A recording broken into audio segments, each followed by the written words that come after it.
All right, Natalie, you are next up on today's episode of Let's All Pile on Michael. And I mean, Vinny just did a freaking stone cold stunner on me in the last segment, as I was trying to describe the Brooklyn Nets experiment as anything but what it is, which is a failure. But Natalie, I want to talk about the one.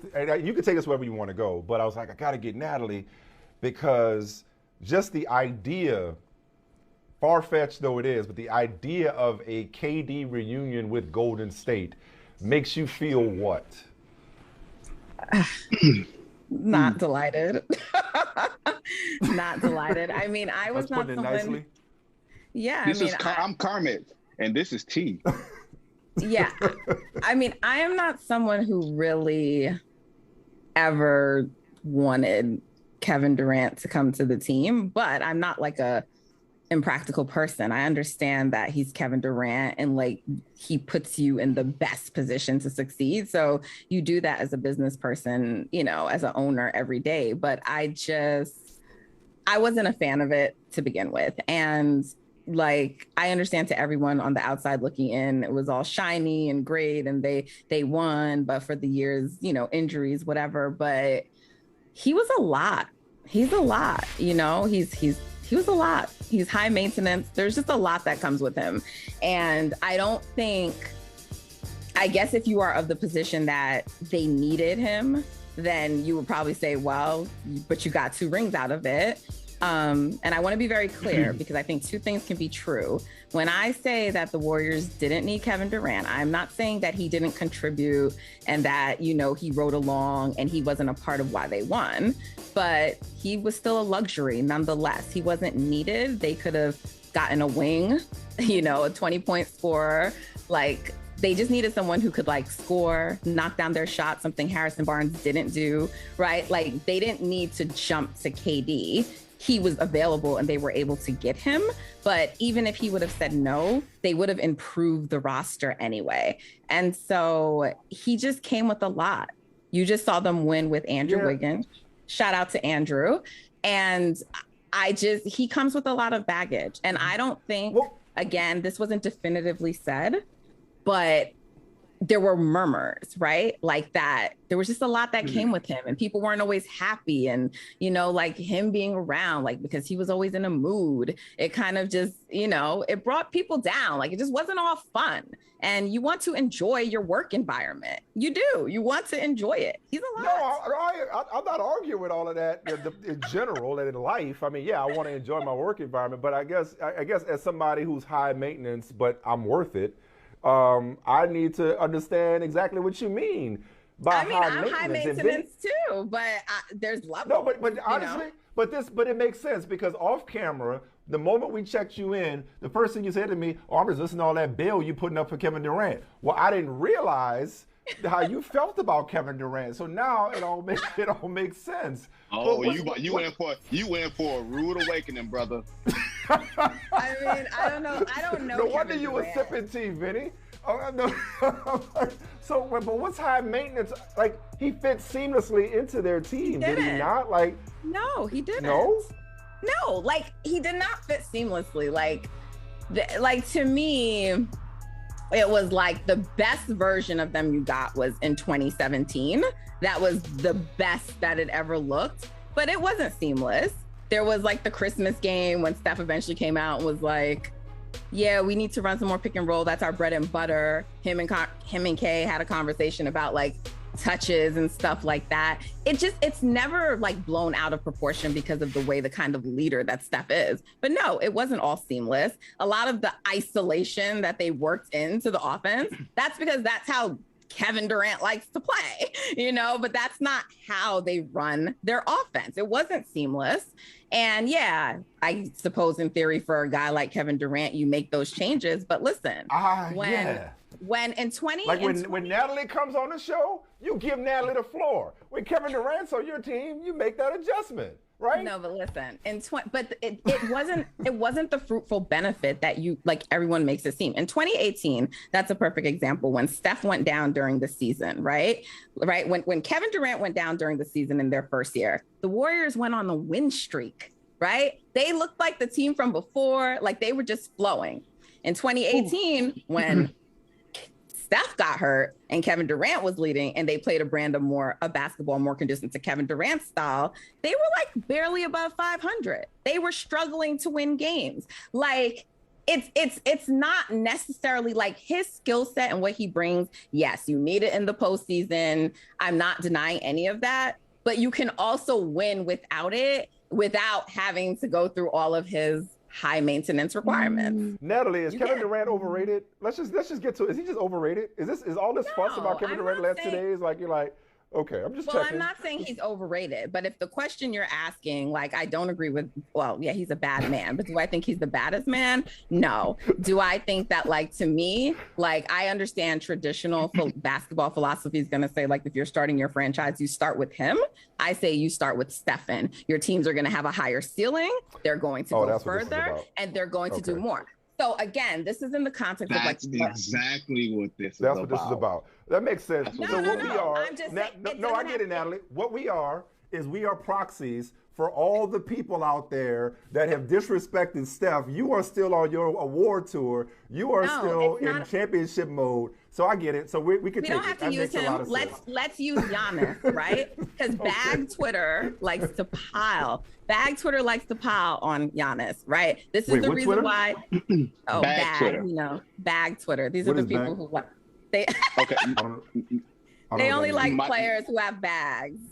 And Giannis is not perceived to be one of those players, you know? The flashy moves. Okay. Who have guys in their bag. Okay, I'm sorry. I'm sorry. So let's take a player like Giannis, right?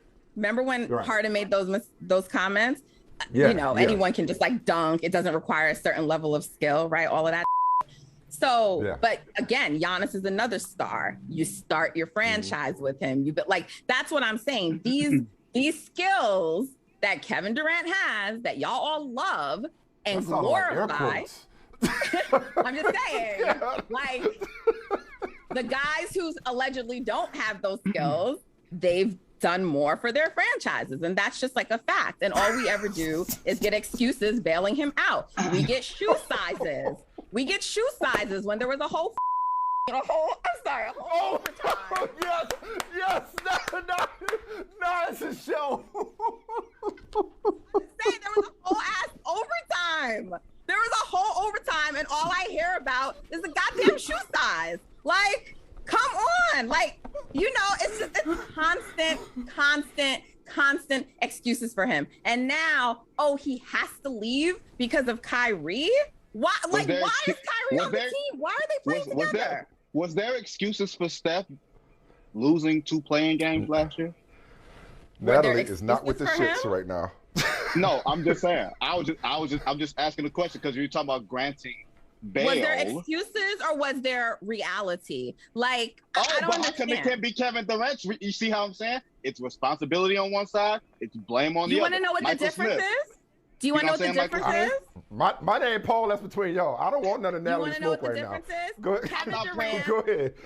Kevin Durant chose Brooklyn. He chose Kyrie Irving as his teammate. Absolutely.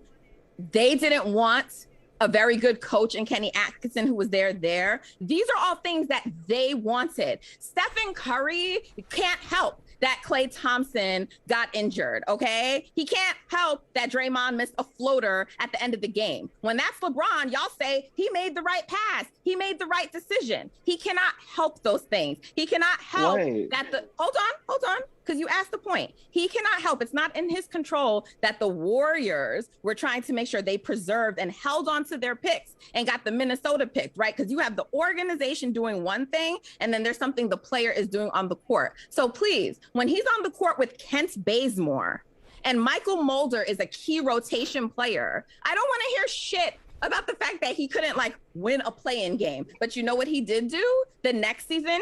At the end of that game, he said, y'all are not going to want to see us. And then you know what he did? He proceeded to come back the next year and win the championship. It didn't go well in Brooklyn.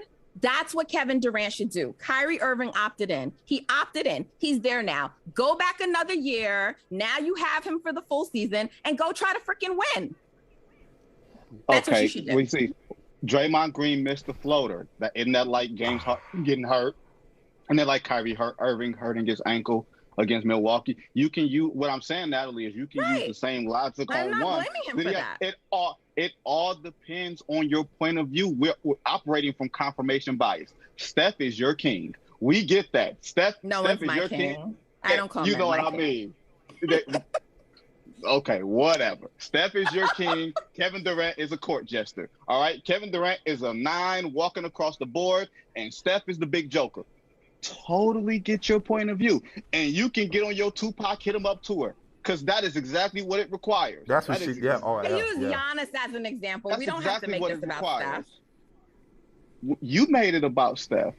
No, I'm just saying I use Giannis as an example. It's the same thing. I think players like Kevin Durant, he's not the only one. There's other players who come with high maintenance, and the media and people have been saying like, oh, well, you do that because it's XYZ player. And what I'm saying is Tim Duncan, Stephen Curry, Giannis, players like that have showed us you don't have to be like that and you can still have success. I prefer those kinds of leaders. That's my only point. Some people like and they've had better results. They've had better results. Natalie, I love you. Yes. I feel like we're gonna go ahead and take a break. We love you. We love you, Natalie. She woke me up this morning in my DMs and chose violence. She didn't even text me. Oh, I ain't gonna tell you what she said. Like normally she would text me. She was in my DMs this morning. It was more than that. It was what she said something in your DMs that was more than what we just heard. Not this morning. That's been on your chest for a minute. She emptied the clip. This is stuff I say daily. This is stuff I say daily. This is the doors of the church are open, and she came and took the mic from the Reverend and said, "I got a story to tell." I'm sorry. I really apologize. Do you feel that the blood of Jesus is washed over you? I really apologize.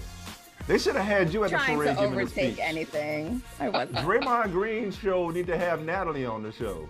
I agree with that. Let him know. We need to facilitate that. Y'all make it happen. Maybe we need to hear that, Vinny. Maybe we need to hear that. Maybe there's been too much of a Kevin Durant love fest the last 2 days, and somebody just coming and give us the real.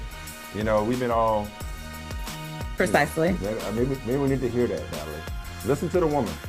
Listen to the woman. There you go. Let's put that quote on a shirt. I'm sure somebody has.